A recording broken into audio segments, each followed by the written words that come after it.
Connect the hose with the wrench.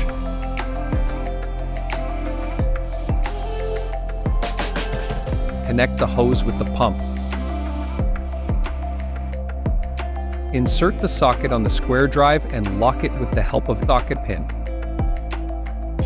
Place the reaction arm against the adjacent bolt.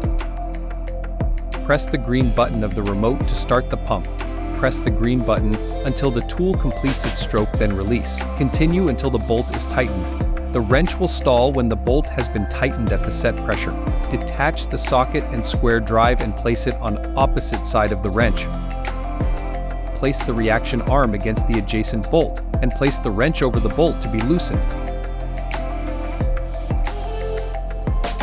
Press the green button of the remote to start the pump. Press the green button until the tool completes its stroke, then release. Continue until the bolt is loosened.